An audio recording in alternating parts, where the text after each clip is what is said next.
시민이 언론의 인싸가 되는 그날까지 언론 한사 시작합니다. 저는 오윤혜고요. 오늘 MBC 이호천 본부장님께서 워크숍 때문에 못 오셔서 네. 제 짝꿍인 최영기 교수님께서 옆으로 아유, 비껴나셨어요. 너무 아쉽습니다. 아쉬워요? 네. 표정은 엄청 편안해 보이시는데 뭐가 아쉬운 거예요? 네? 어떻게 하시나요? 이 메인의 자리를 놓친 것이 아쉬우신 거죠? 아, 그게 아니라 이렇게 네. 좀 더 멀어지니까 아쉽다는 그래요? 말씀입니다. 하지만 근데 왜 방송은 웃고 잘 있죠? 나오겠네요. 그러니까요. 자, 우리 최영기 교수님 나오셨고 우리 옆에 KBS 강성원 본부장님, 네, 반갑습니다. 네, 그리고 TBS, 송지연입니다. 네, 그리고 YTN, 고한성입니다. 네, 반갑습니다. 오늘 YTN과 KBS, TBS의 역할이 아주 중요합니다. 특히 YTN 지난주에는 거의 가수면 상태에서 아니 뭐 일단 앉아있어만 가셨거든요. 네. 오늘은 이제 MBC 이호천 본부장님 역할까지 네. 네, 분발해 주시기를 부탁드립니다. 알겠습니다. 매회 시작하기 전에 채찍을 한번 휘두르시고 네, 좋습니다. 자, 방금 제가 이제 MBC 뉴스알기 생방이 끝나고 왔는데 아주 내부 분위기가 침울하고 저도 많이 속상합니다. 왜냐하면은 2월 8일까지 신장식 변호사님께서 진행을 하시고 하차하신다는 발표가 있었죠. 그 이유에 대해서 오늘 또 자세하게 다뤄볼 텐데 그러다 보니까 오늘의 큰 티 그동안 한 주 동안 무슨 일이 있었는지 또 둘러보고 가야 될 것 같습니다. KBS. 예. 역시 KBS는 하루하루 너무 많은 일들이 일어나고 있어요. 근데 워낙 지금 언론판에 이슈가 많다 보니까 오늘 또 나중에 자세히 좀 소개를 해드릴 텐데요. 임명동의제와 관련해서 결국 이제 사장이 임명동의제를 무력화시키고 임명을 강행해 버렸습니다. 그래서 지금 저희가 출근길 피켓팅부터 지금 내부 투쟁을 계속 강화하고 있고요. 나중에 좀 더 자세히 좀 설명을 드리겠습니다. 박민 사장이 이제 취임한 지 한 60일 정도가 지났는데 KBS에서 이제 신년되어서 조합원 상대로 설문조사를 좀 진행을 했어요. 거의 100%에 가까운 거의 뭐 90% 이상이 네. 종합점수 그 박민의 자격 없다. 네. 그리고 너무나 이 KBS 해체의 1등 공신이다 이런 의견을 주셨고요. 이것도 후토크에서 좀 네. 상세하게 설명드리겠습니다. 좋습니다. 자, TBS는 무슨 일이 있었죠, 한 주 동안? 네, 지난주에 그 정준희 교수와 제가 발제하는 TBS 토론회가 서울시 의회에서 열렸습니다. 근데 거기서 토론회에서 되게 많은 분들이 와주셨고 정준희 교수의 명대사가 하나 탄생했습니다. 아, 그래요? 네, 지금 언론 탄압에 대해서 이렇게 표현을 했는데요. 화면을 보시면 영상으로 준비되어 있습니다. 영상으로 준비되어 있습니다. 그래서 전 총선 시기가 굉장히 중요하다고 봅니다. 공공기관을 민영화하는 것에 대한 반대 내지 공공자산을 함부로 사유할 수 없도록 하는 것에 대해서 동의할 수 있는 정치적 연대고리를 세우고 이게 총선에 있어서 그래도 비교적 괜찮은 담론 중에 하나가 될 수 있도록 해야 된다. 유형 탄압의 서막이었던 TBS 문제를 집중해서 이야기를 할 거고요. 이게 제도적 상황이나 민주주의 수준이 전근대적 상황이 아니기 때문에 지금은 저는 오히려 초현실적인 것에 가깝다라고 생각합니다. 이런 초현실성이 어디서 나오는 걸까? 저는 내일은 없다라는 태도에서 나온다라고 생각을 합니다. 정권이 유지되는 기간에는 수사 기소를 통한 일들이 벌어지지 않을 것이다라고 보는 거예요. 그리고 여기서 중요한 것 중에 하나가 과거에 약탈적으로 행위했던 자들이 심지어는 일부는 서법적으로 단죄를 받았음에도 불구하고 윤리적으로 굉장히 심각한 문제를 남기고 있고 이게 바로 현 정부의 태도로구나라는 걸 명확히 보여줬다라고 하는 겁니다. 네, 약탈적이라는 해주세요. 초현실적이라서 학회에서 분석할 가치가 없다고 했는데 그게 무슨 의미인 거예요? 학교에서 보통 이제 제도나 어떠한 뭐 프로그램 내용도 그렇지만 분석하는 이유는 단 하나입니다. 개선의 여지를 남기주자는 거죠. 그리고 개선의 근거를 마련하고 네. 어떻게 이제 개선할 것인지 방향성을 잡기 위한 것입니다. 이것은 이제 하나의 전제가 있는데 그러한 잘못된 것이라도 어떤 논리나 어떤 체계 속에서 이렇게 체계적으로 만들어졌다는 논리 전제가 있어요. 네. 그래야지만 이제 그런 체계를 개선할 수가 있겠고 또 논리를 개선할 수가 있는데 현 정권이 제도를 운영하는 방식이나 어떤 문제를 문제화하는 방식 자체가 초현실적이란 말은 전혀 논리적이지 않고 비합리적이고 정상의 범위를 넘어섰다는 것입니다. 이런 것들은 이제 분석이 사실은 분석 틀이 존재하지가 않는 것이죠. 왜냐하면 이런 전제 자체가 무너진 상태에서 분석을 해야 되는 것이니까. 그래서 학계에서는 상당히 난감한 상황에 있습니다. 이걸 어떻게 우리가 합리적인 언어로 이렇게 문제를 정리를 해야 되지? 바로 이제 정준희 교수께서 이제 이것을 표현한 것이 초현실적이다. 그리고 약탈적이다라고 표현을 하신 거죠. 이 둘 다가 사실은 인간 사회 내부의 언어가 아니잖아요. 네. 약탈하는 것과 이제 그 초현실이라는 부분들이. 그래서 지금 사실은 KBS도 그렇고 YTN도 그렇고 TBS도 그렇고 지금 굉장히 대응하기가 힘든 이유가 바로 이런 겁니다. 논리적인 어떤 이해 범위를 넘어선 방식으로 접근하기 때문에 대응 자체도 굉장히 난감한 것이죠. 예, 그런 것들을 오늘 어저께 토론회 때 말씀 주신 것 같습니다. 네. 좋습니다. 후토크에 조금 더 자세히 얘기 나눠보도록 하고요. YTN은 한 주 동안 어떤 일이 있었습니까? 한 주 동안 특별한 일은 없었지만 다음 주에 특별한 일이 있을 것 같은 예감이 그리고 예측이 나오고 있어요. 네. 지금 유진그룹이 YTN을 인수하려고 하는데 방통위 승인 절차만 남아 있거든요. 그래서 다음 주쯤에 방통위가 유진그룹을 YTN의 최대 주주로 변경 승인 심사 결과를 낼 거다, 승인할 거다라는 예측이 나오고요. 이게 사실 정말 말이 안 되는 게 지난해 11월 29일 날 방통위가 유진그룹의 최대액 출자자 변경 승인 심사에서 승인 보류를 했단 말이에요. 네네. 근데 승인 취지에 보류를 했어요. 근데 당시 이유가 뭐였냐면 유진그룹이 제대로 된 자료를 제출하지 않아서 그런 거예요. 네. 그런데 그 이후에 보류 결정이 나온 이후에 유진그룹이 방대한 자료를 제출을 했다고 해요. 그러면 심사위가 다시 꾸려져서 그걸 그렇죠. 심사해야 되잖아요. 그렇죠. 그게 논리적이잖아요. 네, 네. 근데 심사위는 꾸리지 않았어요. 그냥 그 2인 체제 방통위에서 의결을 한다는 거예요. 지금 나온 게. 그러니까 결국에 심사위가 있을 때는 자료가 제출되지 않았고 자료가 제출되니까 심사위가 없는 거예요. 저희는 이게 명백히 절차적인 정당성이 네. 없는 불법적인 매각이라고 생각을 하고 더군다나 2인 체제 방통위에서 이루어지는 것이니까요. 그래서 법적인 대응도 할 거고 여러 가지 대응 방안들을 강구하고 있습니다. 네. 어떻게 대한민국의 대형 언론사가 이렇게 그렇죠. 2인 체제에서 말도 안 되는 이게 아까 매각이라- 말씀하신 초현실적인 거예요. 초현실적이고 이거는 이제 YTN을 약탈하기 위한 초현실적인 방법을 쓴 것이죠. 그리고 이게 당시 사실은 불법성을 이제 가지고 있는 것이죠. 그러니까 이런 불법적인 행위들이 있기 때문에 학계에서 이것을 어떻게 합법적인 차원에서 분석을 할 수가 없는 것입니다.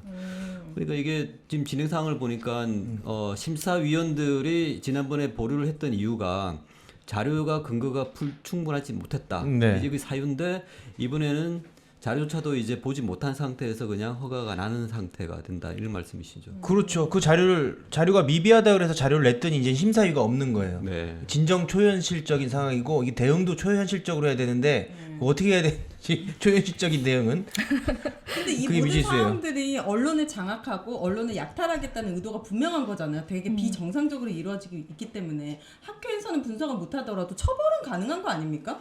처벌을 하기 위해서는 진상조사가 이루어져야 되겠습니다. 진상조사가 이루어지고 누가 어떠한 책임을 져야 되는지가 밝혀져야겠죠. 그리고 어떠한 부분이 잘못됐고 이 제도화에서 어떻게 이런 불법성이 가능한지도 이제 밝혀져야지 제도를 복원할 수가 있을 것 같아요. 그래서 저희 민원연과 시민단체가 주장하는 게 언론 장악 저지를 위한 책임과 진상규명을 위한 특별법을 이제 요구를 하고 있는 것입니다.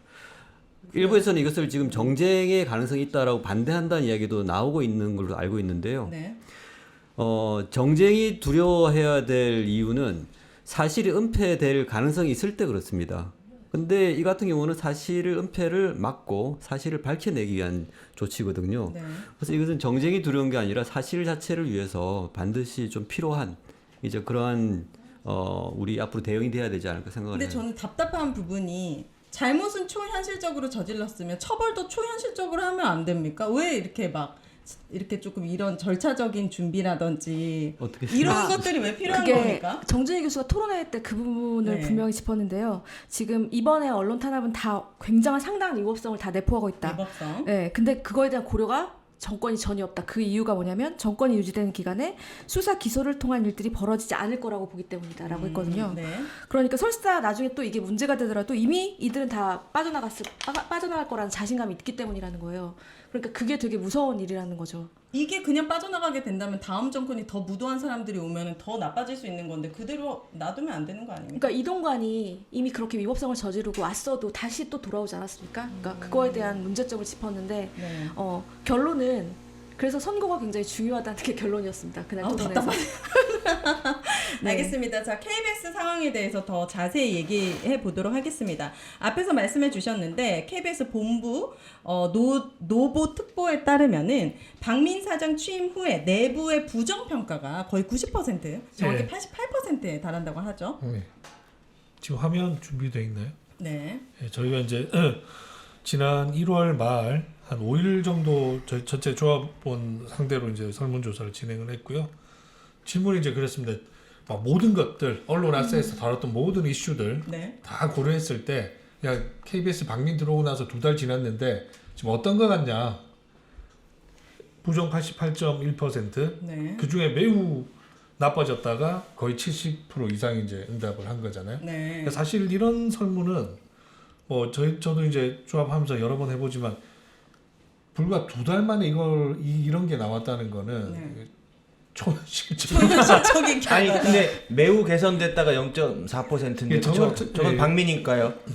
본인 저분들도 본인이- 초현실적인 조합원 수가 저희도 이제 뭐 2,000명이 넘고 하다 보니까 뭐 네. 다양한 의견을 가지고 네. 있을 수는 있다고 생각했는데 네. 데이터로서 저는 의미 있는 의미 수치로 없지. 보기에는 좀 0.4%. 힘들 것 같고요. 네. 어찌됐건 간에 뭐 절대 다수가 지금 박민 체제에 대해서는 뭐 부정적이다. 부정적인 걸 표하고 네. 있고 조금 구체적으로 좀 더 보면요. 이제 그런 것들이 있습니다. 아까 우리 최영계 교수님께서도 사전에 좀 질문을 주셨는데 예를 들면 이제 이런 것들이에요. 지금 조합원들이 생각하기에는 약간 시민분들이 걱정하시는 것만큼 이제 우선순위가 지금 수신료 분리고지에 대한 가장 대응 부실을 1순위로 꼽고 심각한 있잖아요. 문제. 네, 그리고 이제 뭐 신뢰도 추락이라든지 뭐 인사 시스템의 붕괴, 제작 자율성 침해는 이제 그 후순위로 이렇게 나오는데 네. 저희가 이제 복수 응답을 허용해서 받은 저 결과이기도 하고 나중에도 또 비슷한 게 나옵니다. 이제 결국에는 수신료 분리 고지에 대한 대응을 사장이 잘 해야 한다는 의견이 또 압도적으로 많게 나오는데 네. 사실 지금 2월 1일이 내일이지 않습니까? 저희가 이제 내일부터 분리 고지가 시행이 된다고요. 아, 그래요. 그러면 이게 전체적으로 오늘도 이제 이사회에서 결산이 통과가 됐는데 거의 뭐 수천억 원대의 이제 적자 예산 같은 것들이 지금 막 편성이 되고 있는 거예요. 그러면 네. 당연히 뭐 임금의 수준의 문제가 아니라 이제 구조조정 뭐 이런 것들까지가 막 들어올 수밖에 없는 그렇죠. 수단. 근데 저희가 이게 뉴스 보도도 뭐 그런 것들도 하지만 프로그램 자체가 제작비가 기본이 되지 않으면 뭐 계속 재방송만 틀고 그렇게 맞아요. 하면 그건 그냥 제작 프로그램 질 자체가 하락이고 공영방송의 역할이 안 되는 거지 않습니까? 일례로 그 스튜디오 물들 중에 과거에는 제작비를 줄이면 그러니까 ENG 야외 촬영 나가는 것들에서부터 줄여 들어오는 구조였거든요. 네. 스튜디오에서 이렇게 앉아서 하는 건 사실 제작비가 그렇게 많이 들지 않지 않습니까? 그쵸. 원가. 근데 지금은 오히려 거꾸로 현상이 일어나는 거예요. 스튜디오 물을 줄이고 ENG를 많이 나가라. 왜 그런 거죠? 이게 사실상 비용적으로 접근할 때는 말이 안 되는 네. 문제거든요. 왜 그렇겠습니까? 오윤혜 씨 같은 분들 네. 출연 못하게 하려고 그러는 나 거예요. ENG도 가능한데. 왜냐하면 아. 패널들을 날리겠다는 거예요. MC들을 날리겠다. 아. 이 저희가 깔려 있다는 거죠. 진짜 그래서 저는 이 수신료 부분이 저희 뭐 계속 종사자들 뭐 밥그릇의 문제가 절대 아니고 이건 정말 토대다. 이게 뭐 뭔가가 지금 현상처럼 유지가 된 상태에서 저희도 공영방송이고 뭐고 이런 것들을 세울 수 있는 구조이기 때문에 네. 아마 구성원들도 지금 일단은 저쪽에 많은 관심을 두고 있는 것이고 2월 1일부터 내일 당장부터는 이제 분리고지가 시행이 되는 날이에요. 지금까지는 과거의 체제가 약간 유예되는 성격이었거든요. 그 분리고지가 시행이 되면 시민분들은 그럼 앞으로 KBS 분리고지서를 따로 받게 되는 겁니까? 그렇게 될 겁니다. 그러면 예. 따로 납부를 해야 되는 거예요? 이제 그런 것들이 아파트 사시는 분들, 일반 주택 분들 이제 조금 다르고 기존에 아예 이제 바로 계좌이체 돼 있는 분들도 이제 상당수 계시고 하긴 한데 네. 이게 사실 지금 어느 상황들이 어떻게 벌어질지는 저희도 사실 가늠하기가 힘든 그렇네요. 상황이죠. 처음이니까요. 예. 엄청 현장에서 혼란스러울 것 같은데 그 혼란의 중심과 책임에는 박민이 있어야 된다고 그럼요. 생각합니다. 예, 예. 수신료 문제는 좀 우리가 시민들도 KBS의 어떤 개인적이고 그리고 이기적인 어떠한 입장을 이렇게 이야기하면 안 될 것 같고요. 말씀 주신 대로 수신료가 사실은 공정방송한 중요한 재원이지 않습니까? 이것이 사실은 마련돼야 되거든요. KBS를 사실은 이제 박민이 많이 흐트러버리고 망가뜨리려고 하는 이유가 국민으로부터 이제 많이 거리를 멀게 하려고 하는데 수신료 문제 같은 경우도 사실은 시민들이 좀 거리감이 있을 수 있거든요. 좀 적극적으로 이 수신료가 왜 필요하고 우리가 납부를 해야 되는지 조금 다시 고민을 해봐야 될 것 같고요. 네. 이 과정에서 언론 노조 본부도 그렇고 예. 좀 적극적으로 좀 설득하는 작업들이 또 필요할 예. 것 같다는 생각이 듭니다. 네. 그리고 저희가 그 마지막으로 하나만 더 짚고 넘어가겠습니다. 아까 그 임명동의제? 아니요 저기 네.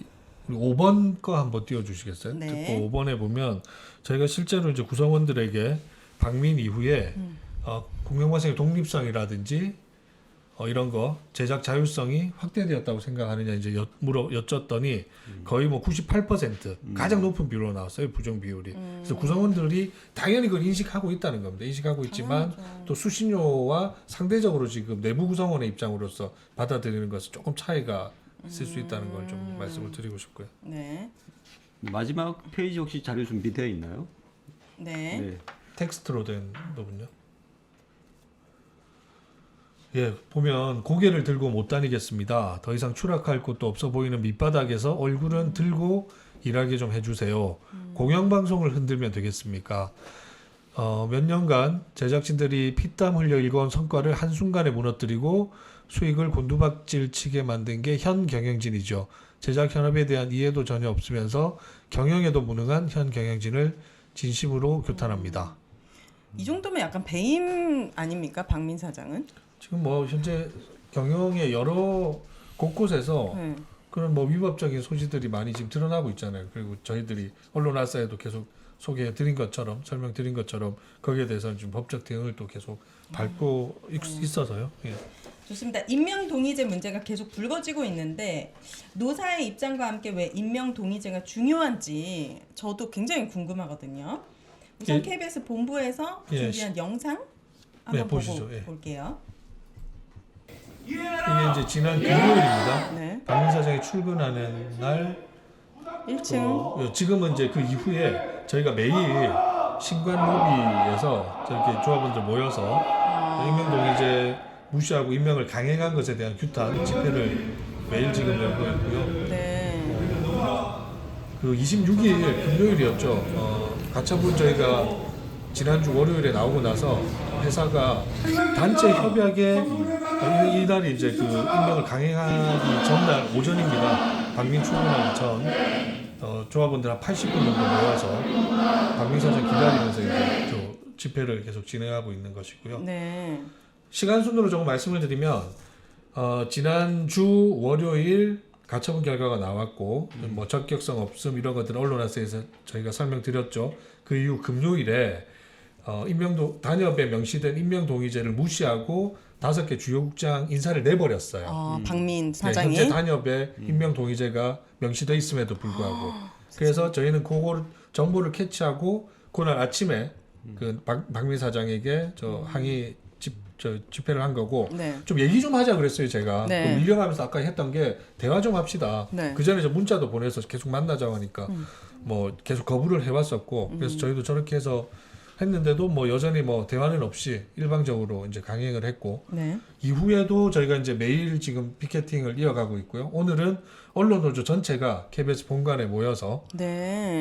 저희가 또 그 규탄하는 기자 오늘 지금 사진 나오고 있죠. 네. 그리고 이제 아마 언론 노조 차원에서는 이게 KBS만의 문제가 아니라 SBS 여기 나와 계신 YTN, MBC, EBS 공영방송뿐만 아니라 심지어 동아일보 같은 보수 언론에서도 이런 뭐 편집국장 뭐 직선제라든지 임명동의제 같은 것들 보수 언론조차도 다 채택을 하고 있단 말이죠. 그래서 이거는 사실 언론사 전체의 문제인 거예요. 네. 대한민국 언론 자유의 문제고 민주주의의 문제란 말입니다. 네. 그래서 아예 이걸 이번에 이제 4월 총선 이후에는 법제화 시켜버리자. 네. 이런 뭐 지금 법원에 판단받고 할 것까지 없이 아예 법제화 시키자는 투쟁을 언론 노조 차원에서 이제 진행을 해갈 것 같아요. 네. 그러면 민원연 1월 30일 토론회에서 이호찬 본부장이 이제 임명동의제 발언한 거를 우리 YTN에서 좀 소개해 주시면 좋을 것 같아요.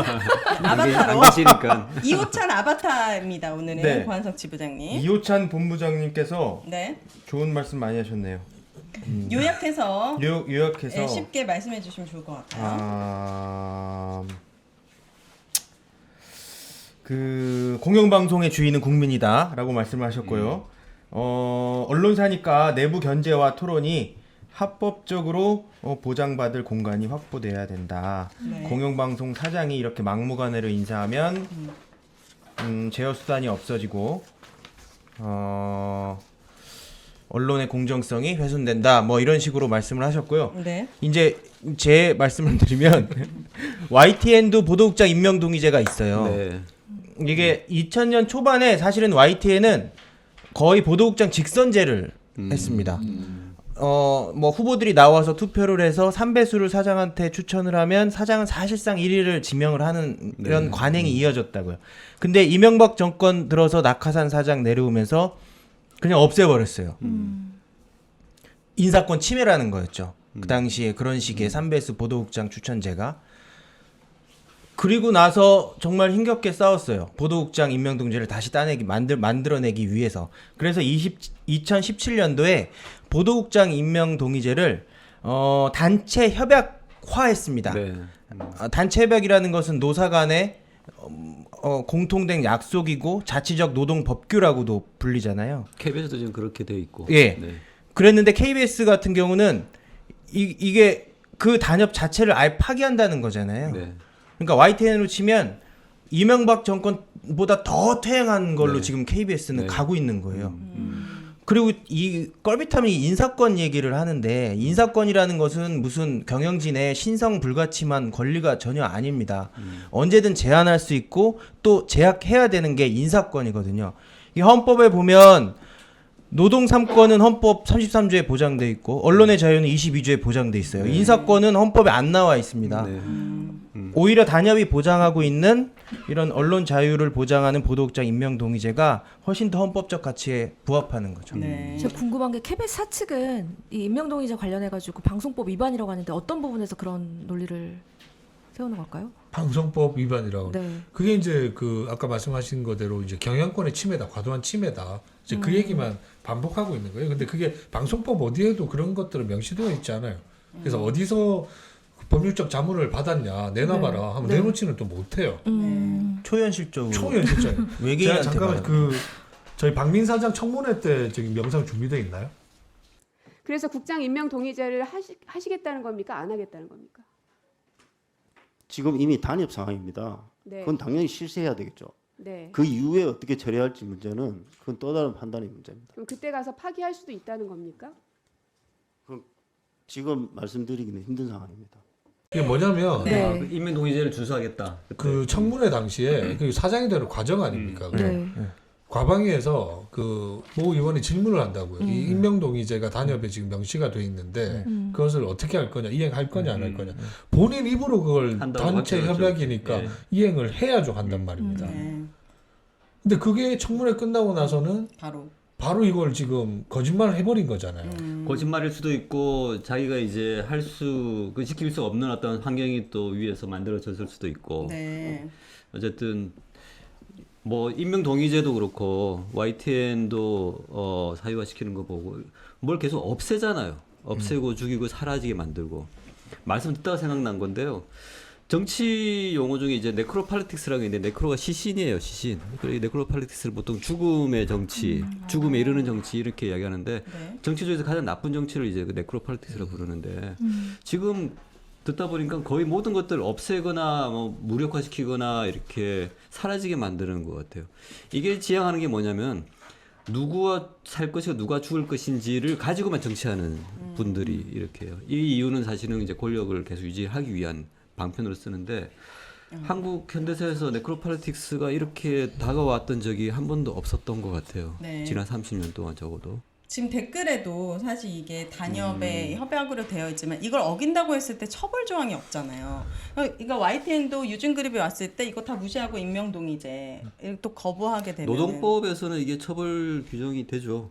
단협을 어긴 거니까. 그래서 저희가 이제 그 예전에 막 엄청나게 기자회견하면서 막 엄청 막 걸었던 거 한번 소개해드렸잖아요. 막 뭐 저기 지검도 가고 뭐 노동위도 가고 노동청도 가고 했을 때 그게 들어가 있습니다 이미. 이게 그 서울지방 노동위원회죠. 네. 거기에 이 부당 노동 행위에 대한 특별 근로 감독을 해달라. 네. 아니, 단협 무시까지 이렇게 들어가고 하니까. 근데 여전히 지금 저쪽에서 전혀 뭐 별다른 움직임을 지금 보이지 근데 않고. 처벌이라고 하면 사실 마음 같아서는 구속시키고 하고 싶은데 그렇게 되는 경우는 없고요. 그걸 대부분은 지키지 않았을 경우에 네. 뭐 MBC 아니 KBS 사장에서 물러난다라던가 그런 협약 같은 걸 만들었으면 좋았을 텐데요. 근데 이 단체 협약이라는 게 사실 그냥 상식적으로 사실 우리 취업 규칙이라는 것보다 더 상이하는 네. 사실 그 근로자와 사용자 간에는 헌법 같은 거잖아요. 이게. 네. 그쵸? 근로기준법보다도 상위에 있는 게 단체 협약이에요. 그러니까요. 근데 네. 그거를 이렇게 안 지킨다는 것 자체가 초현실적이죠. 너무 초현실적이죠. 지금 법을 통해서 방송 제작의 자율성이 지켜지지 않는 상황이라고 하면 내부에서 이런 제어 장치가 있어야 되는데 이것마저 지금 만약에 무너진다고 하면은 솔직히 제작 자율성이 침해받을 수밖에 없는 마지막 이게 마지노선인데 네. KBS에서 만약에 이게 무력화된다 그러면 앞으로 있을 다른 방송사와 언론사들이 이걸 그대로 따라할 가능성이 되게 많을 것 같아요. 그래서 되게 중요한 문제라서 이 부분에 대한 시민들의 관심 되게 중요할 것 같습니다. 이게 회사만의 문제로 치부될 문제는 아닌 것 같습니다. 네. 네. 그래서 총선이 되게 중요한 것 맞아요. 같아요. 총선이 사실은 많은 것들을 밝혀내고 진상을 규명하고 어떤 처벌할 수 있는 어떤 법적 계기를 만들 수 있게 되거든요. 그러니까 의석수가 야당이나 어떤 통과될 수 있는 의석수가 있다면 저희가 지금 이렇게 안타까워하거나 어떤 기대하는 것들의 어떤 법제화 이런 것들이 가능하지 않을까 싶어요. 그 거부권 행사 못 합니까? 이런 것들은? 지금 계속 거부권 행사 의석수가 이제 충분히 있으면은 네. 거부권을 하더라도 또 재의결에서? 재계를 통해서 이제 통과가 가능하니까요. 좋습니다. 자, 메인 토크 넘어가 보도록 하겠습니다. 오늘의 주제는 바로 비판 언론 탄압하는 방심위 표적 독재 심의입니다. 지금 방심위의 문제가 아주 심각합니다. 오늘도 역시 방송통신심의회를 주제로 잡았습니다. 여야 6대1 체제 후에 방심위의 무차별한 표적 정치 독재 심의가 언론계 전체를 강타하고 있는데요. 윤석열 대통령의 터무니없는 사유로 야권 추천위원은 연속으로 해촉이 되었고 여권 추천 후임 위원만 위촉해서 지금 여야 6대1이라는 파행적 구조를 만들었습니다. 자, 오늘도 준비한 키워드 열어가 보도록 할게요. 첫 번째 키워드는 배추냐 매출이냐입니다. 자, 지난 한 주를 뜨겁게 달군 언론계 뉴스입니다. 배추 대 매출. 요번에 와인님께서 좀 정리를 해주시죠. 오늘 저의 역할이 무척 많네요. 네. 저게 윤석열 대통령이 의정부 제1시장이라는 곳에 갔대요. 네. 그래서 상인들 힘내시라고 정부가 여러분들 매출 오르게 많이 힘껏 뛰겠습니다. 이렇게 얘기를 했답니다. 이게 네. 대통령실의 주장이고요. 네. 근데 JTBC는 이제 번역 자막을 밑에 달면서 매출 대신에 매출을 배추로 들은 거예요. 그래서 배추 오르게 힘껏 뛰겠습니다. 이렇게 밑에 자막으로 내보낸 거죠. 아, JTBC에서요? 예. 큰일 났네 또. 네, 큰일 났죠. 네. 아니, 저는 그냥 개인적인 의견으로 네. 매출이 맞는 것 같아요. 맥락상. 그리고 JTBC가 그것을 굳이 배추라고 바꿔서 할 이유도 없어요. 그 실수다. 그냥 실수고 네. 해프닝이거든요. 네. 근데 문제는 국민의힘 미디어 법률단 이런 데서 명예훼손으로 고발하겠다는 거예요. 이 JTBC. 또 바이든 날리면 2편이군요. 그렇죠. 이제 의정부 제1시장 배추 가게 압수수색부터 이제 들어가는 거죠. 이게 먹힙니까? 이게 저는 이제 10년 뒤에 명예훼손까지 가요? 10년 뒤에 이제 이러한 사건의 어떤 헤드라인이 나오면 굉장히 많이 웃음이 나올 수밖에 없는 사건이잖아요. 네. 근데 이게 사실은 뭐 배추냐 매출이냐 이게 사실은 사건의 본질은 아닌 것 같아요. 제가 보기에는. 네. 이러한 에피소드나 이제 이런 것들이 왜 정쟁의 중심에 서게 되는 환경에 우리가 있는가가 사실은 이 맞아요. 사건의 네. 본질인 것 같아요. 네. 그리고 이러한 실수조차도 아까 와이님께서 말씀 주셨지만은 어떻게 이야기를 했냐면 정확하게 이야기하면 MBC 자막 조작, 뉴스타파 대선 공작에 이어 총선이 다가오자 좌편향 JTBC가 노골적으로 정치색을 드러내고 선거에 개입한 것으로 밖에 볼 수 없다라고 하고 있습니다. 배추 때문에요? 배추가 이게 선거 개입이라고요? 네, 배추가 이제 선거에 개입을 한 모양인데요. 근데 이게 문제가 뭐냐면 이거죠. 선거나 지금 총선이 굉장히 시급하고 네. 정말 약간 두렵거나 약간 걱정하고 네. 있는 그쪽 진영은 굉장히 좀 불안한 것 같아요. 그런 그리고 느낌을 거의 주고 있어요. 이 정도 행태면은 보험 사기나 자해공갈단 아닌가요? 이게 누가 이렇게 살짝 툭 건드리면 으악 하고 쓰러져가지고. 아니 이렇게 한다고 해서 더 네. 힘이 올라갑니까? 총선에서 이길 수 있는 겁니까? 여당이? 저는 그게 궁금한데요. 근데 최근에 이제 북풍 관련돼서 어떤 말이 나온 게 있는데요. 어떠한 북한이 우리나라 선거에 개입할지도 모른다라는 말들이 좀 계속 새어 나오고 있어요. 네. 그러니까 이제 어떤 보도가 이제 여당에 불리하거나 이제 대통령에게 불리하게 나오면은 아까 나온 것처럼 선거 개입으로 이렇게 몰아갈 수가 있는 것이죠.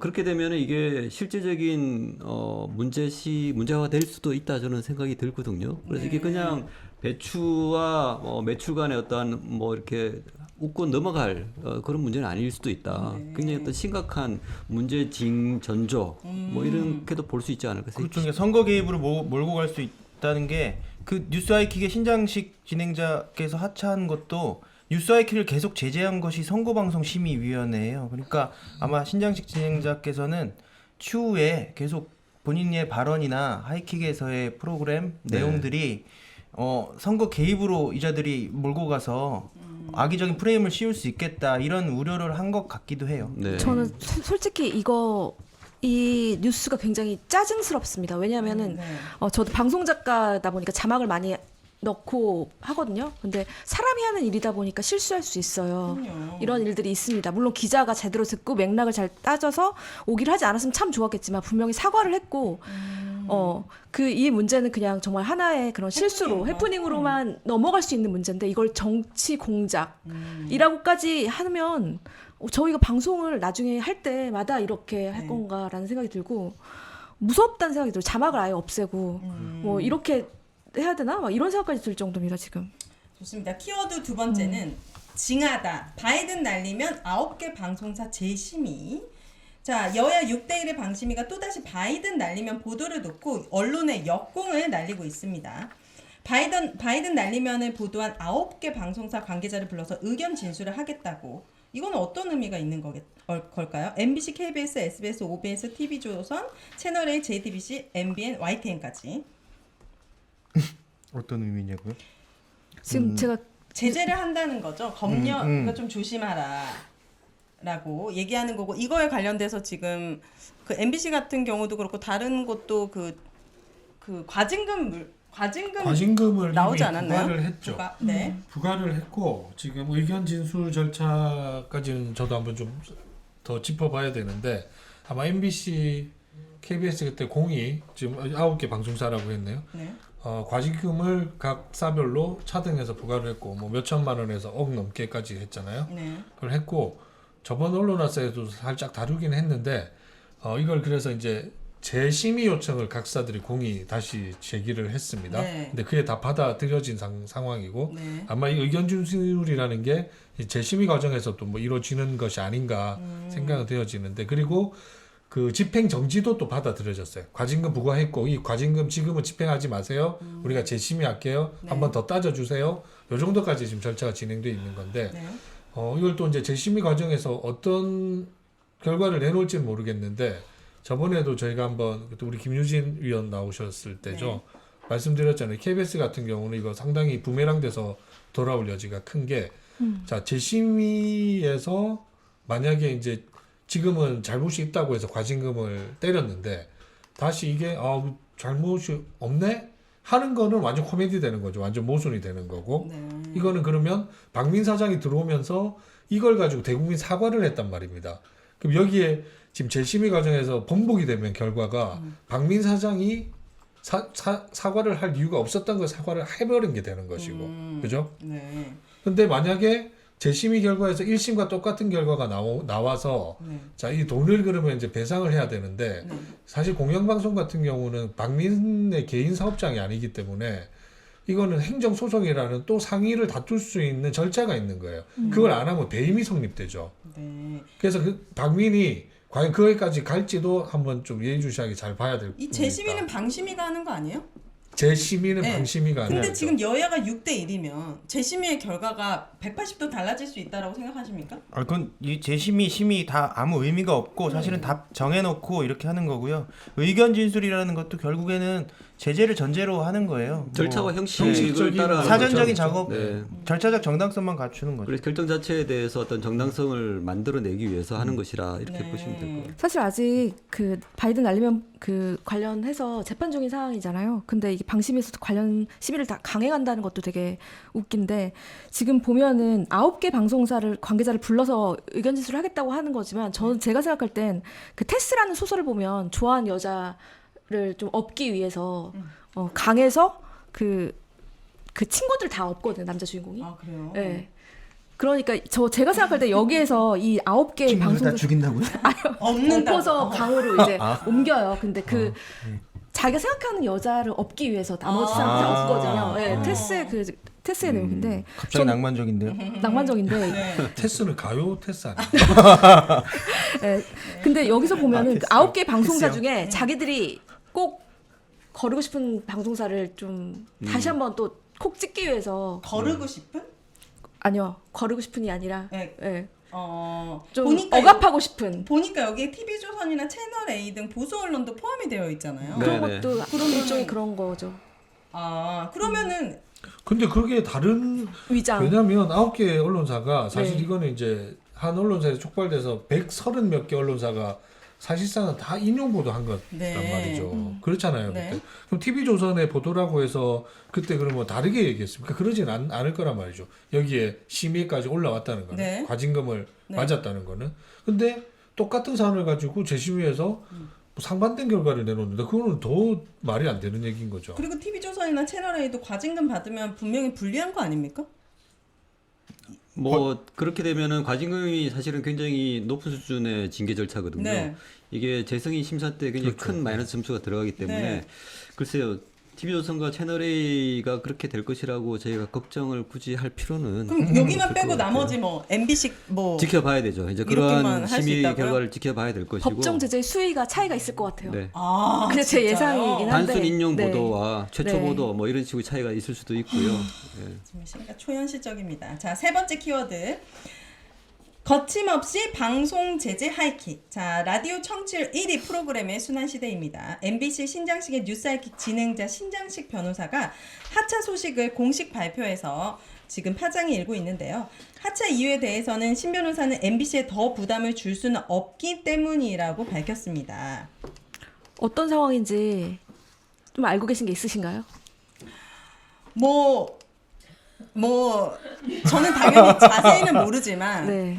팩트는 그거죠. 지금 방심위에서 정말 무리하게 계속 심의를 해야 되고 고소고발이 난무하는 상황에서 MBC가 이제 이게 또 제어가까지 영향을 줄 수 있는 상황에서 이제 신장식 변호사님의 어떤 발언 이런 것들이 계속 제재가 들어가고 사전검열, 사후검열 이런 식의 방송을 결국 요구하게 됨으로 인해서 신장식의 뉴스와 이렇게 어떻게 보면 되게 시원하고 거침없는 방송의 색깔을 다 없애려고 하는 상황을 이제 받아들일 수 없다 이런 게 아닐까 싶어요. 왜냐면 신장식 변호사님은 이 뉴스 하이킥에 정말 올인하셨거든요. 최근에 한 달 전에 상암으로 이사하셨고 그리고 다른 방송을 다 없앨 만큼 이 하이킥에 정말 공을 들였기 때문에 MBC에 더 부담을 줄 수 없다는 말이 진심이신 것 같아요. 네. MBC가 재승인 심사를 아마 앞두고 있을 거예요. 네. 재승인 심사에서 아까도 말씀드렸지만 가장 크게 이제 우려하시는 것들이 심의 점수의 결과에 의해서 굉장히 큰 마이너스가 발생하게 되면은 이게 MBC가 재승인이 안 날 가능성까지도 있다는 것이죠. 네. 아마 MBC에 그런 부담을 좀 주는 게 좀 상당히 좀 부담되시지 않았을까 생각이 들고요. 네. 실제로 이제 떠나시면서 이런 말씀을 하셨더라고요. MBC와 저의 생각이 모두 일치하지는 않았다. 네. 라고 이제 하시는 것 같아요. MBC 입장에서는 이제 전체 MBC 구성원들의 좀 안전을 위해서라도 재승인이 굉장히 중요한 사안이고 네. 그렇게 추정이 좀 되는 것 같아요. 오늘 방통위가 보도자료를 냈죠. KBS뿐만 아니라 이제 그 제허가 문제가 지난 사실 연말에 이제 끝났어야 되는데 그게 이제 방통위 뭐 이동가 내려가고 김홍일 들어오고 하는 과정에서 좀 딜레이되면서 오늘 이제 최종 결정된 것들이 이제 보도자료 형태로 이렇게 발표가 됐습니다. MBC가 제어가를 받았어요. 본사는 지역사 그때 약간 우려가 됐던 세 군데인가 제주도 네. 하고 뭐 여수 충북 그 정도로 알고 있는데 거기는 또 조건부 제어가를 MBC가 예, 다 받은 걸로 알고 있어요. 근데 제가 드리고 싶은 말씀은 뭐냐면 신장식 하이킥 이 하차 문제는 그 전에 나왔잖아요. 오늘 나온 문제는 네, 아니잖아요. 맞아요. 그죠? 네. 그래서 이런 것들이 맞물려 있는 것 같은데 예전에 누가 그 얘기 하셨지 않습니까? 이게 수사권을 가지고 저기 보복하면 그게 깡패지 그게 검사냐고 얘기했잖아요. 근데 이런 네.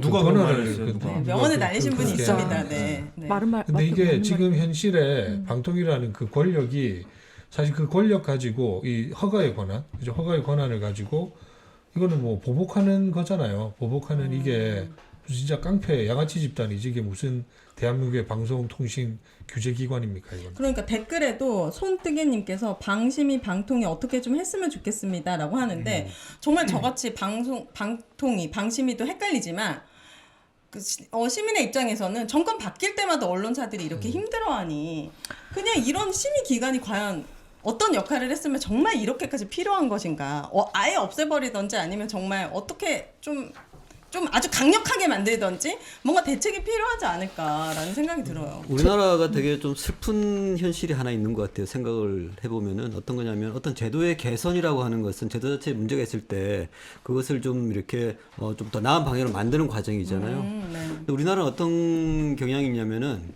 제도 자체를 없애려고 하는 세력들이 생김으로써 이러한 없애려고 하는 것들을 막는 방식으로 개선이 이루어진다는 것이죠. 그러니까 제도가 나아지는 방향이 아니라 어떤 최악의 상태를 감안한 어떠한 대응 방식으로서 개선이 이루어지는 것.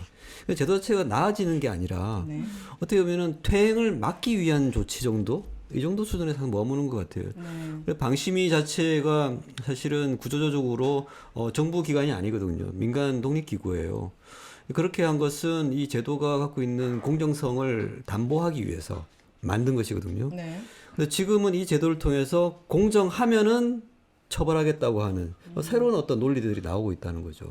심의기구를 통해서. 네. 이런 것은 제도적으로 어떻게 막을 수는 없다고 생각됩니다. 왜냐하면 초현실적인 것이죠. 왜냐하면 제도 자체의 어떤 의미나 취지 자체를 완전히 다르게 만들어버린 상태이기 때문에 네. 방통위 방심위를 어떻게 해야 되지 않을까라는 방식으로 제도를 개선하면 안 될 것 같고요. 네. 중요한 것은 지금 있는 제도를 누가 어떻게 어떤 방식으로 이렇게 흐트려졌는지 이런 선례를 남기지 않는 방식의 조치들이 필요하다. 그거를 흐트린 사람을 강력하게 처벌하는 방식. 저는 그런 것들이 진상규명이 필요하다고 저는 생각이 들어요. 네. 진상규명도 너무 점잖으신 표현 같고요. 네, 어쨌든 이렇게 흐트러진 사람이 정말 책임을 져야 되지 않을까. 사실 뉴스하이킥은 지난달 출범한 선방위의 집중적인 심의 대상이 됐어요. 근데 이 과정을 보면은 TBS 김어준의 뉴스공장이 폐지되는 과정과 매우 흡사합니다. 너무 네. 청취자들의 너무 똑같아요. 주목을 받아서 1위가 되었고 네. 그 다음부터 아주 토시 하나까지 계속 심의하고 이제 이렇게 되면서 결국 또 하차까지 하는. 근데 중요한 건 김어준의 뉴스공장이 사라졌으나 TBS에 대한 탄압은 끝나지 않았잖아요. 그렇죠. 그럼 MBC도 신장식 변호사가 하차한다고 한들 이 MBC에 대한 탄압이 사라질 거라는 생각은 정말 잘못됐다는 생각이 들거든요. 저는 라디오 프로그램이 사실은 예전에 예능이 거의 1위였습니다. 근데 어느 순간 이제 김어준의 뉴스공장 이후에 시사 프로그램이 전체 청취율 1위를 차지하는 되게 기현상이 일어났거든요. 네. 근데 이게 이제 MBC로 옮겨간 거죠.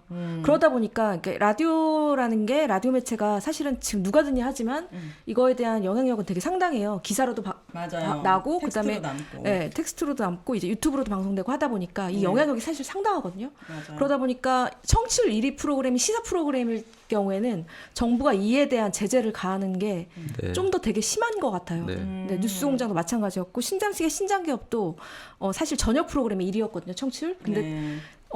같은 이유로 하차하셨거든요. 저희 TBS 구성원들을 보호한다는 이유로. 근데 1년 만에 MBC에 가서 또 같은 이유로 하차를 하는 그 신장식 변호사의 운명도 참 기구하다는 생각이 들고 좀 죄송하다는 생각도 들고 또 결국 라디오 시사 프로그램의 이런 영향력에 그 기현상이 나타난 좀 또 하나의 그런 이거 방송계에서 문제점이 처벌을 하려고 아닐까. 그러고 장악하려고 네. 그러고 프로그램 폐지하려고 하는 이유는 정확하게 말씀하신 것 같아요.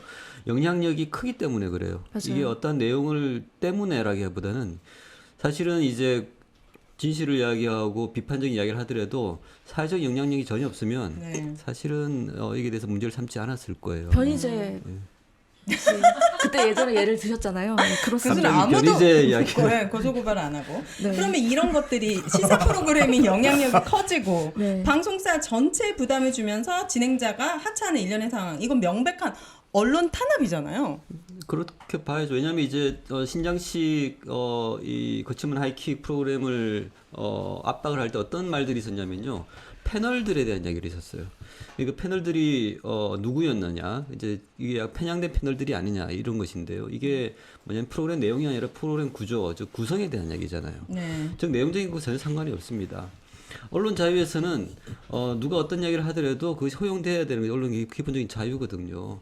근데 이제 그러한 것들을 사전에 차단을 해야 된다라고 이야기했다는 것은 이것은 상당히 이 프로그램에 대한 근본적인 불만이 있기 때문에 그런 것이죠. 그래서 어떤 공정성이나 어떤 편파성의 내용적인 측면은 아니다라고 이제 봐지는 측면에서도 이거는 뭐 명백한 언론 장악과 탄압의 한 사례다 이렇게 할 수 있을 것 저는 같아요. 시청자 입장에서 라디오 프로그램이 이게 시사 프로그램이 이렇게 확 올라오는 이유가 그만큼 이제 보수 쪽보다는 보수 쪽은 그래도 볼만한 TV라든지 그런 큰 채널들이 많은데 그만큼 소비할 수 있는 좀 공영방송의 채널이 없기 때문이 아닐까요?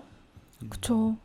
제가 생각할 때 저도 왜냐하면 뉴스공장을 거쳤기 때문에 이 문제에 대한 관심이 되게 많아요. 그래서 반드시 이런 문제가 발생할 거라고 저는 예상을 했고 그다음에 방송사가 미온적인 태도는 모르겠지만 어쨌든 좀 약간의 차이가 있다는 얘기가 왜 나왔는지는 알 것 같습니다. 왜냐면은 아까 말했듯이 법정 제재라는 게 되게 무서운 게 이 법정 제재가 그냥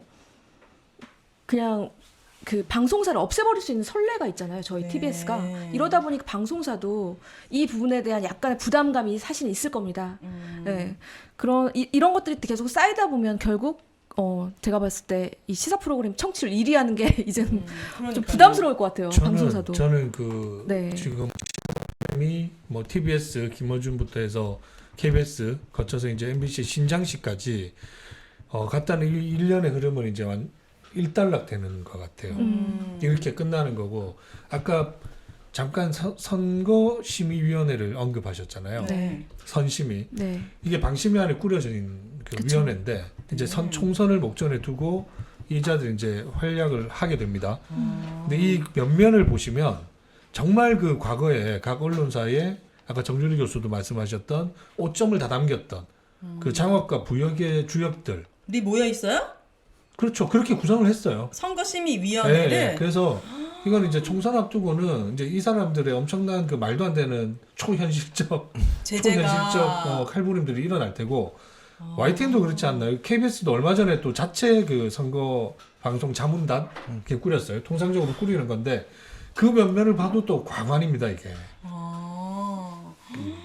그래서 이런 것들은 사실 뭐 시민들이 잘 모르시잖아요. 이건 그쵸, 어디 저 기관 처음 안에 또 기관 선거심의위원회 안에 뭐 이런 거여서 한데 정말 이런 것들은 표시나지 않지만 네. 실질적으로 이 엄청난 선거 힘을. 앞으로 80일 동안은 아마 이 자들이 그 초현실적 시민을 통해서 초현실화 시키는 거예요. 거의 뭐 그냥. AI 수준으로 방송을 해야 되겠네요. 저 솔직히 말하면 지금 여기 방심에서 이루어지는 일들이 MBC를 타겟으로 했다는 생각을 지울 수가 없거든요. 네. 네, 그러니까 전체 언론 전체 공영방송 전체를 타겟으로 하긴 하겠지만 지금 보면은 제가 느끼기에는 좀 MBC 잡기 그렇죠. 위해서 좀 굉장히 좀 하고 있다라는 생각이 좀 강력하게 의심이 드네요. 잡고 네. 싶어도 잡히면 안 되는 거 아닙니까? 청취율이 올라가고 MBC 뉴스 데스크 TV 시청률이 올라가는 거는 그만큼 시청자들의 니즈인 건데 근데 이게 이제 배추 매출 같은 거 이제 막 잡아내겠죠, 막 그런 뭐 사람의 실수로도 충분히 침해될 수 있는 것들이 네. 정치적으로 이제 이용당하고 그게 규제가 되고 네. 탄압이 되는 거죠. 좋습니다. 자, 방심위 안에 가장 또 힘든 분이 계십니다. 저희가 네 번째 키워드는 표적심이 직원들이 뿔났다로 준비했습니다. 유일임이 부끄럽다. 방심위 직업 윤리가 짓밟혔다. 바로 방심위 직원들의 목소리입니다. 방심위로 제재를 받는 언론만큼 지금 이 상황을 괴롭게 지켜보는 분이 계신데 바로 방심위 직원들을 대표하고 있는 김준희 전국 언론노조 방심위 지부장 님께서 지금 전화 연결이 되어 있으시거든요. 한번 전화 연결해 보도록 하겠습니다. 네, 여보세요. 네, 안녕하십니까? 네, 안녕하세요. 네, 반갑습니다. 요즘 방심위 분위기 어떤지 궁금합니다. 밖에서 이런 말씀을 많이 해주세요. 그 방심위 노조, 방심위 직원들이 너무 잘 싸워준다, 놀랍다. 근데 사실은 저희도 좀 놀래고 있어요. 원래 저희가 강성 노조의 전통이 있었던 거는 아니거든요. 네. 그 직원들의 전반적인 성향이 그렇게 자기 주장이 강하지 않고 각자 조용하게 자기 일을 하고 그런 분위기인데 네.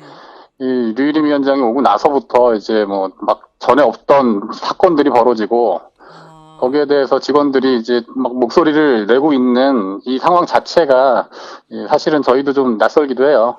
도대체 류일임 위원장의 행태가 어떻길래 그렇게 얌전하시고 조용히 일만 하셨던 노조분들께서도 들고 일어나셨는지, 기존의 위원장과는 어떻게 좀 다른지 좀 기억나는 에피소드나 아니면 말씀해 주실 수 있는 게 있으실까요? 지금 류일임 위원장이 방심위가 출범한 이래로 7번째 위원장인데요. 네. 일단은 이분이 이 전에 없던 캐릭터인 게 보통 기관장 정도 되면 점잖게 어른 같은 역할을 하잖아요. 그렇죠. 보통 자리가 사람을 만든다고도 하고, 아무튼 조직의 수장이라고 하면은 직원들이 나와 직접 관련이 없는 조금 멀리 있는 사람의 느낌, 거리감 같은 게 있잖아요, 원래. 그렇죠. 네. 근데 류일임 위원장은 처음에 부임하자마자 간부회의를 통해서 위원장의 말들이 직원들한테 전파가 되는데, 직원들한테 언론에 방심위 관계자로 인터뷰하면은 색출해서 징계하겠다. 엘리베이터나 식당 같은 데서 위원회 얘기하지 마라. 이런 말들이 전파가 됐었거든요. 네. 이 엘리베이터에서 말을 조심해야 된다는 거는 직접 내 일상에 구체적으로 영향을 주는 거잖아요. 그렇죠. 사실 지금 가족을 동원해서 민원을 엄청 많이 넣었다는 거는 저희가 공적인 영역에서 일을 하는 사람들인데 기관장이 사적으로 내 일에 개입을 하는 것 같고 뭔가 부당한 일이 벌어지는데 이 머릿속에서 이게 부당한 일일까? 사고를 통해서 정당하다 부당하다 이런 결론이 나는 게 아니고 네. 그냥 피부로 그 부당함을 느끼게 된다. 그런 느낌이 있어요. 그렇군요. 지금 방심위가 여야 6대1 파행 구조가 되면서 여권 추천위원 단독으로 심의가 진행되고 있어요. 그래서 시민방청 모니터링에서도 지적이 됐는데 심의 규정도 잘 모르는 위원들이 막무가내식 정치 심의를 하고 있다는 지적이 나오고 있습니다. 어떻게 생각하시는지, 그리고 내부 분위기는 이걸 계속 무력하게 지켜보는 것도 힘드실 것 같은데 대응은 어떻게 또 하고 계시는지 궁금하거든요. 이번에 새로 오신 위원들이 심의 규정을 잘 모르고 이제 막 심의를 했다 이런 얘기신 것 같은데 처음부터 심의 규정을 막 슬슬 깨고 그럴 수는 없다고 생각을 해요. 처음에는 모를 수가 있는데 그러면 보통은 조심을 하잖아요. 망신당할 수도 있는 거니까. 네. 내 손에 들고 있는 게 뭔지 모르면 이제 막 휘두르지 않는데 지금 분위기는 심의위원들이 어떤 목적이 앞서는 것 같아요. 네. 심의라는 게 깊이 의논하는 건데, 심의라는 게. 네. 그리고 또 합의제기구는 서로 토론을 통해서 이제 합의에 이르러야 되는 건데, 지금은 그냥 일방 독주한다. 원하는 결론이 중요하고 과정은 중요하지 않다. 그런 분위기입니다. 네. 그러니까요. 그런 분위기로 지금 심의가 이루어지고 있는 거죠? 그렇죠. 예. 지금 심지어 이제 방심위 내부에서 보복성 인사도 진행이 되고 있다고 하는데 이게 사실입니까? 매입자로 팀장들 여러 명이 이제 좌천되고 직원으로 감등되고 그래서 오늘 짐 싸고 있더라고요. 아, 네. 네. 짐 싸고 사실- 있다고? 네. 예. 내일 이제 부서로 옮겨야 되니까 작년에 이제 용기를 내서 소신껏 정의로운 목소리를 낸 분들이 불이익을 당하는 걸 보고 있으니까 직원들이 마음이 안 좋습니다. 그렇죠. 굉장히 무기력해질 수밖에 없는 상황이실 것 같은데 보니까 지난해 11월 방심위 평직원 200명 중에 150분이 연대 서명부에 이름을 올렸습니다. 이렇게 단결할 수 있었던 배경은 너무나 피부로 와닿게끔 류일임 위원장이 좀 무도하게 하고 있어서 그런 걸까요? 상식적이지 않아서? 그렇죠. 네. 네. 우리가 네. 류일임 위원장이 처음에 아까 말씀드렸듯이 공포 분위기를 조성을 했을 때 다들 숨죽이고 있었는데 처음에 이제 팀장 한 명이 가짜뉴스 심의센터에 대해서 내부망에 글을 하나 올렸어요. 네. 그리고 나서 팀장 11명이 실명으로 이제 의견서를 같이 내고 그러다가 직원들 150명이 참여를 하고 했는데 이 직원들이 우리가 옳은 일 한다는 확신이 있었던 것 같아요. 네. 그렇죠. 부당한 상황에 놓인 그 직원들이 고충을 제기를 했을 때 거기에 다들 공감을 했었던 것이고요. 그 직원들뿐만이 아니라 나도 얼마든지 저런 부당한 상황에 놓일 수 있겠다 이런 생각을 했을 거예요. 네. 그 압수수색 관련해서 저는 또 궁금한데 사실 공익제보자를 거의 색출하겠다는 분위기로 압수수색을 진행했는데 그 과정은 어떻게 잘 마무리가 되었습니까? 마무리가 아직 되지 않았죠. 아직도 그 과정이 있는 거예요? 적반하장으로 지금 뭐 제보자 색출하겠다 내부에서 감사도 했고 서울경찰청에서 압수수색을 지지난주에 이제 나왔었는데 네. 그리고 나서 뭐 수사가 어떻게 되는지는 뭐 더 얘기가 나온 거는 없어요. 그럼 류일임 위원장에 대한 민원사주에 관련된 수사는 어떻게 진행되고 있나요? 류일임 위원장을 여러 단체에서 지금 고발을 해서 그런 양천경찰서에서 수사를 한다고 하는데 네. 수사를 하기는 하는 모양이에요.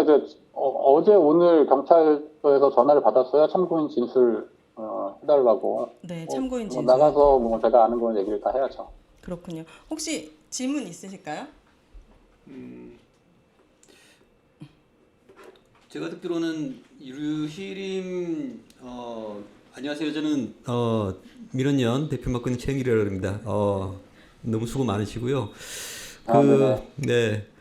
류일임 위원장에 대해서는 양천경찰서에서 이제 배당을 받았고, 근데 이번에 공익 제보자는 반부패 수사단인가요? 굉장히 네, 좀 다른 곳에서 특별히 이제 조사한다고 들었습니다. 네네. 서울경찰청. 그러니까 이게 실제 사건의 무거움, 위법성은 청부 민원이라고 하는 이 행위를 한 류일임 위원장인데 네. 이 사건에 대해서는 양천 경찰서에서 네. 이렇게 약간 곁다리로 수사하는 듯한 느낌이고, 근데 이러한 청부 민원을 제보했던 공익 제보자는 반부패 수사단이라고 하는 정확히 한번 확인을 해봐야 되겠는데요. 굉장히 엄중한 수사기관에서 압수수색까지 하면서 이렇게 하고 있다는 것이죠. 네. 이러한 수사 자체도 굉장히 불공정한 상태, 이런 것들이 지금 아무렇지도 않게 지금 진행되고 있습니다. 그럼 노조 차원에서 어떤 노조 차원에서 대응할 수 있는 방법이 있나요? 이렇게 무도한 이 수사라든지 이런 관련해서 김준희 지부장님? 아니 저희가 뭐 수사를 못하게 막을 수는 없는 건데. 네. 양쪽에 뭐 양천 경찰서에서도 수사를 한다고 하니까 양쪽에서 수사를 다 해서 결국에는 뭐 재판을 하겠죠. 법원에서 현명한 판단을 하기를 기대를 하고 있습니다. 네, 그렇군요. 저희를 포함해서 정말 많은 시민들이 저희 방심이 이렇게 노조가 있는 것도 알게 되었고 많은 분들이 응원하고 계십니다. 끝까지 힘내주시고 뭐 특별한 소식이나 도움이 필요하시거나 하시면 언제든지 연락 주시면은 저희가 또 함께 다뤄보도록 하겠습니다. 네, 감사합니다. 네, 감사합니다. 네. 네, 다들 어떻게 들으셨습니까? 근데 방심이 노동조합이 정말 뭐 지부장께서도 말씀하셨듯이 굉장히 얌전한 양반 같은 단체군요. 네, 조용히 그런데 열심히 하시고. 이렇게 앞장서서 투쟁하는 거는 되게 이례적이에요. 그만큼 유일임이라는 캐릭터가 독보적이다. 제가 이제 또 유일임 유경험자로서 네. 말씀을 드리면 유림 씨의 캐릭터는 이 정권하고 너무 닮았어요. 이제 공과 사를 전혀 구분하지 못합니다. 거의 방심위를 사유화하고 있잖아요. 지금 윤석열 정권도 똑같잖아요. 검찰권 사유화하고 방통위의 행정력, 권한 다 사유화해서 본인들의 권력 재창출하는 데 쓰고 있잖아요. 네. 두 번째로 부끄러움을 몰라요. 보통은 본인 할 수 있어도 안 하는 일들이 있어요. 대표적으로 민원사주가 그렇죠. 솔직히 내가 심의하고 가족 지인한테 누가 얘기합니까? 그렇죠. 누나 집 누나 식당 홍보해주고 싶죠. 이 시대 맛집으로 예, 이 시대의 맛집으로 네. 할 수 있죠. 네. 그런데 하지 않거든요. 왜냐하면 스스로 부끄러워요. 그렇게 하면. 근데 부끄러움이 없다. 이런 캐릭터들은. 그래서 대단히 초현실적이고 그래서 아마 방심위 지부 조합원들도 네, 들고 정말 힘들 겁니다.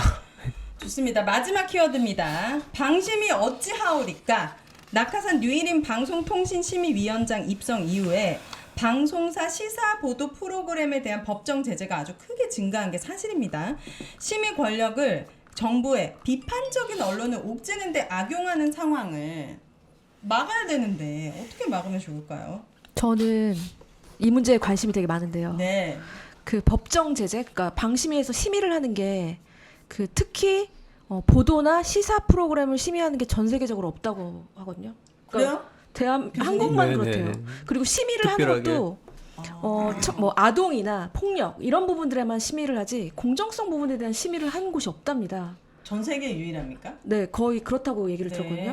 네, 근데 이 부분에 대해서 반드시 짚고 넘어가야 된다고 저는 생각을 해요. 왜냐하면 공정성이라는 거를 심의한다는 것 자체가 저는 좀 이 문제를 막는 이 문제를 막기 위해서는 이거에 대한 심의를 아예 하지 않는 게 맞지 않나라는 생각을 하거든요.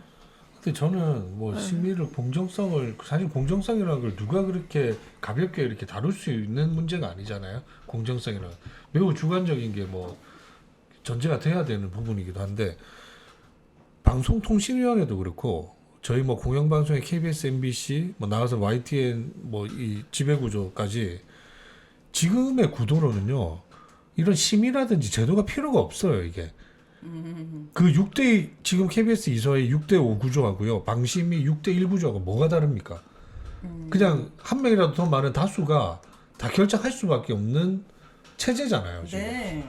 그래서 저는 이게 진짜 총선 이후에는 아까 우리 교수님도 작동하기가 안 되는 것 약한 고리들 막고 하는 법제화로만 진행이 되어 왔다고 말씀하셨는데 정말 이번 차제에는 사실 이제 구도 자체도 이제 뭐 야권이 이렇게 뭐 특정 한 당이 아니지 않습니까? 이게 뭐 여러 뭐 보수 진보가 합쳐져서 야권으로 되는 이런 정치 지형이라면 미디어 논제만큼은 정말로 이번 기회에 아니면 오히려 더 기회가 될 수도 있다고 봐요. 저는 총선 결과에 따라서. 그래서 이번에는 정말 국회에서 이런 지배구조의 체제들, 방통위의 체제들, 방심의 체제들까지 전체 통합에 넣고 한번 논의가 이루어져야 되는 거 아닌가. 또 꼭 그렇게 돼야 되고요. 네. 방심이나 이제 방통이나 사실은 시민과 국민을 위한 방송을 만드는데 만들기 위해서 만든 제도예요. 이게 어떤 방송의 공정성을 모니터링하고 이제 처벌하기 위해서 만든 제도나 기구가 아니란 말이죠. 네.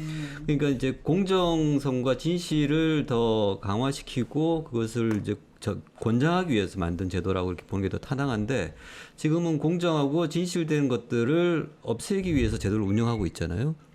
이런 것들을 막을 수 있는 방법은 없습니다, 사실. 왜냐하면 제도 자체를 가지고 본래 어떤 의도를 완전히 이렇게 뒤바꿔서 적용하고 있으니까요. 그렇게 되니까 이제 심의 기구에 있는 노조원들도 상당히 속상할 거라 저는 생각이 듭니다.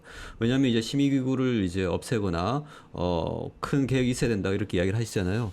제가 적어도 알기로는 공정성이라는 개념은 굉장히 힘들어요. 시대 따라서 맥락 따라서 바뀌거든요. 네. 저는 이제 내부 직원들이 늘 이런 것들에 천착해 왔다고 생각이 듭니다. 근데 이제 그렇게 공정하게 만들려고 한 노력들 자체를 없애거나 막으려고 하는 것이죠. 그러니까 가짜뉴스 센터를 반대하는 사람도 지방에 좌천시켜 버리는 것이죠.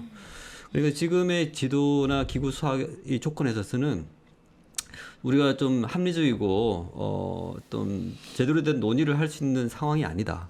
그래서 심의기구의 잘못, 개선 방향 지금 이런 것들을 논의할 때는 아니고요. 말씀 주신 것처럼 전면적인 어떠한 미디어의 큰 틀 속에서 좀 독립성과 자유를 강화할 수 있는 것들을 하나하나 해 나가야 될 것 같아요. 그동안 안 하고 뭐 하셨습니까? 네. 저 어, 정말 답답한. 아니요. 이 언론의 역사가 얼마나 그 깁니까? 논의와 노력들은 저는 지금 이 순간도 계속 되고 있다고 생각합니다. 네. 근데 다만 이게 너무나 무도하고 초현실적인 정권이 초현실적인 요구들과 뭐 이런 횡포만 부리고 있으니까 이렇게 네. 되는 거죠.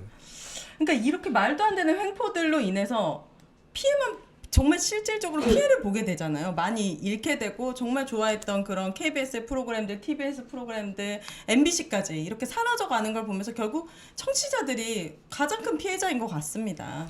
근데 한 가지만 딱 더 말씀을 드리겠습니다. 제가 오늘 말이 많은데요. 그 저희가 무엇을 할 것이냐에서 뭐 이렇게 연대하고 뭐 열심히 이렇게 화이팅하고 저항해야 된다 이렇게 하는데 사실은 더 중요한 건 그런 것 같아요. 지금 이러한 무도한 언론 장악과 언론 탄압이 이루어지고 있는 시스템을 저희가 밝혀내는 작업이 되게 중요하다. 시스템이 없는 것 같지만 사실은 시스템이 없이 체계적으로 이렇게 진행될 수는 없거든요. 저는 이것들이 좀 밝혀지는 작업들이 필요한데 그림들은 좀 흩어져 있는 것 같아요. 국민의힘당에 이제 미디어 법률단이라는 게 있습니다. 여기서 이제 각종 어떠한 보도에 대해서 모니터링을 하고 계신 것 같아요. 최근에 생긴 거예요? 2021년에 이제 대선 대선 과정에서 아, 국민의힘당에서 만드신 걸로 알고 미디어 있습니다. 법률단. 근데 미디어와 법률이 합천 어떠한 이런 기구가 있는 거는 제가 처음 들어본 것 같아요. 근데 이제 지금 진행되고 있는 거 보면은 납득이 되는 것이죠. 왜냐하면 모든 어떠한 미디어 보도에 대해서 법률적인 대응을 하고 있거든요. 네. 뭐 명예훼손으로 건다든지 뭐 이런 식으로 하고 있지 않습니까? 네. 이러한 것을 이제 제도적으로 법률적으로 이제 태클을 걸면 방송심이나 여러 가지 이제 언론 중재 기구나 이런 것들이 작동을 하면서 공정 보도나 어떤 비판적인 보도들이 이렇게 이제 뭐 법적 제재를 받고 이런 과정들이 있는 것 같아요. 그래서 우리가 해야 될 것들이 하나 있는데 제 생각에는 이러한 체계적인 어떤 흐름들을 좀 구체화해서 우리가 이해하는 작업 지금 이것도 굉장히 중요하지 않나 생각이 듭니다. 구체화해서 이해하는 작업. 네. 그거 교수님께 부탁드리도록 하겠습니다. 저는 교수님이시니까. 네. 최근 언론 전체 그 표현의 자유에 대한 심각한 침해가 침해. 있다고 생각을 하고요. 아까 댓글에 어떤 분이 자막 같은 거 AI로 들어서 다는 거 어떻겠냐고 하는데 솔직히 윤석열 대통령의 발음이면 AI도 힘들죠. 힘들 것 같거든요. 네. 그거 사람이 걸러내야 되거든요. 대신 근데 AI한테 명예훼손 거는 거니까 처벌은 안 받을 거잖아. AI랑 싸우게 해야지. 네, 그러니까 네. 진짜 저는 지금 솔직히 말해서 지금 대한민국이 처한 현실이 너무나 안타깝다는 생각까지 들어요. 그렇죠. 네. 어느 한 구석 제대로 된 곳이 없는 것 같습니다. 맞습니다. 네, 이거를 타파할 수 있는 방법은 뭘까라는 생각이 드는데 네. 유일임 체제를 빨리 종식시켜야 되는 거잖아요. 네, 그런데 유일임은 빨리 그러려면 내보내야 될 것 같아요. 뭐 그럼 결국 또 총선 이후에 뭐 법에 대한 발의 이런 것들밖에 없는 거죠? 그러니까 이제 투표나 선거가 가장 중요한 것들은 어쨌든 국민의 열정이나 이제 열망들이 결집되는 거의 유일한 수단이거든요. 제가 할 수 있는 합법적으로 그렇기 네. 때문에 총선은 언제나 중요할 수밖에 없는 것 같아요. 네. 얘기를 하면 할수록 계속 다들 실망하는 그 이동관 네. 이동관 전 위원장이 탄핵 국면 직전에서 사퇴하는 꼼수로 네. 날아갔잖아요. 네. 뭐 일종의 뭐 저는 그 탄핵과 뭐 같은 그 조치였다고 생각을 해요. 사실상 탄핵이 거의 뭐 저기 뭐야 기정사실화 됐었기 때문에 그런 정치적 부담을 덜기 위해서 어쨌든 간에 사퇴했던 거 아닙니까? 그걸 국회가 심판한 거잖아요, 이동관을. 왜? 그 불과 3, 4개월밖에 되지 않았지만 너무나 무도하게 진행된 것들이 언론 한사를 통해서 이렇게 다 드러나면서 네. 유일인도 저는 마찬가지라고 봅니다. 국회가 탄핵할 대상은 아니에요, 법적으로. 네. 방송통신심의위원회 위원장은. 하지만 지금 하고 있는 거는 유일임이 하고 있는 건 이동관보다 더하면 더했지 덜하진 않지 않습니까? 네. 이게 쌓이면 저는 그래서 결국은 총선도 이 국민들이 심판해 주시면 되는 거예요. 이게 유일임을 심판하라는 게 아니라 그 지금 이 파괴되고 있는 언론 지형이라든지 자유를 보시면 네. 뭐 국민들께서 총선에서 그 심판을 통해서 네. 국회 차원에서 모두 법제화를 할 수 있는 거 더 이상 거부권이 이루어질 수 없는 그 지형은 국민들께서 만들어 주시는 거니까요. 네. 그리고 류일임 위원장한테 드리고 싶은 말씀은 갑자기 영상 편지를. 영상 편지는 아닌데 지금 윤석열 정부를 위해서 이렇게 하고 있다고 생각하시겠지만 절대 윤석열 정부를 위해서 이거 하는 게 지금 잘못된 행태라고 생각해요. 이거 윤석열한테 도움 전혀 되지 않거든요. 아마 나중에 누구한테도 없대. 카메라 보시고 말씀을. 네. 류일임 위원장님 이제 그만하시죠. 네. 무리하시는 것 같습니다. 지금 윤석열 정부가 원하는 거는 그게 아닌 것 같은데 오히려 위험의 구렁텅이로 빠뜨리는 것 같은 거니까 이제 그만두시기를 간곡히 부탁드립니다. 아니 근데 얘기하면 할수록 막 되게 실망스럽고 워낙에 지금 윤석열 정권에서 하는 짓들이 폭력적이고 초현실적이어서 어떻게 대응해야 할지 난감한데 저기 민원연 여기 보면은 그렇게 써 있잖아요. 민주주의는 한판 승부가 아니라고. 이게 느리지만 변화하고 있고요. 그리고 선거라는 제도도 있고 그리고 양심 있는 언론인들도 있고 이런 시민단체들도 있잖아요. 그리고 우리나라 대한민국의 어떤 구조 자체가 무너진 건 아니잖아요. 그러니까 반드시 회복할 수 있다라고 생각을 하고 있습니다. 네, 오히려 이런 일들을 통해서 이렇게 방심위의 선거심의위원회라는 게 선거 때는 또 생기고 되게 속속들이 약간 수면 위로 올라오는 것 같아요. 그래서 말씀하신 것처럼 문제점들이 무엇인지에 대해서 정말 전문가분들이 좀 진지하게 논의해서 다시는 이런 일이 생기지 않도록 할 수 있는 그런 일이 됐으면 좋겠습니다. 그래서 다음 주는 약간 이 특정 언론사들이 그러니까 너는 이 국가 규제기관 특히 뭐 언론 관련된 쪽에 포진해 있는지 그냥 검사들이 뭐 이게 국가 중요 기관들에 가 있는 것처럼 이런 것들 많이 나왔는데 지금 어디 언론 출신들 어떤 성향의 언론인들이 어느 위치에 이렇게 포진되어 있는지 이번 정부에 그렇죠. 그게 이제 아까 말씀드린 뭐 선거심의위원회 같은 것들까지도 한번 들여다본다면 좋은 아이템이 될 것 같네요. 유일임 씨는 YTN으로 분류할까요? KBS로 분류할까요? 그거부터 결정하시죠. 둘 다. 알겠습니다. 자, 오늘 말씀 많이 하셔가지고 한 줄 평도 혹시나 준비하셨습니까? 제 말씀을 안 드리고요. 네.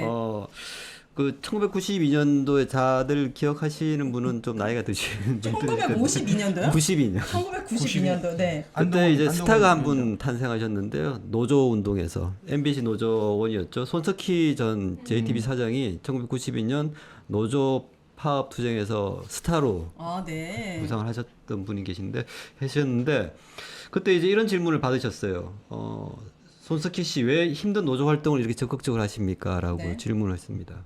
이제 뭐라고 이제 손석희 전 사장이 이야기하셨냐면은 왜 노조를 하는가? 이건 아주 단순한 문제입니다. 노조를 안 할 수 있는 명분이 없습니다. 운동가까지는 못 되더라도 직업인으로서 최소한의 양식, 소시민적 도덕성을 지키려고만 해도 노조 활동은 불가피합니다. 이게 우리 방송 현실이 비극인데 거기에 국민의 눈과 귀를 대신한다는 우리 직업의 특수성이 더해집니다. 노조만이 유일하고 합법적인 선택이지요. 이게 32년 전의 이야기입니다. 32년 전의 이야기인데 지금 제 생각에는 여기 계신 노조분들도 울림이 있으실 테고 저희도 이때랑 지금이랑 크게 왜 달라지지 않은 느낌이지? 라는 느낌이 있어서 좀 회한도 느껴집니다만은 어쨌든 이 글 자체가 큰 힘이 되는 것 같아요. 여기 계신 분들이 또 다 각 언론사의 노조를 대표하시는 분들이고 맨 앞장서서 싸워주시는 분들이잖아요. 자, 이 싸움이 꼭 막 승리가 되는 그날까지 저희 언론학사 응원해 보도록 하겠습니다. 자, YTN 와주라 시민 주주 운동은 계속되고 있는 거죠? 네. 이제 YTN 사용화가 또 새로운 국면으로 접어들 것 같은데 와주라도 시즌 2로 새롭게 단장해서 새롭게 그 시민 주주분들 좀 모집을 해보려고 하고 있습니다. 준비하고 있습니다. 계속됩니다. 네, 좋습니다. 자, 플루토님이 KBS 새 노조 피켓이 응원합니다. 더 많은 분이 용기 낼 수 있는 계기가 되길 바라고 큼티분들 다들 건강하시기를 이렇게 강건하시기를 이렇게 응원해 주셨습니다. 자, 시민이 언론의 인싸가 되는 그날까지 언론은 우리 겁니다. 진짜 우리 것으로 만들 수 있는 그날까지 언론학사는 계속되도록 하겠습니다. 감사합니다.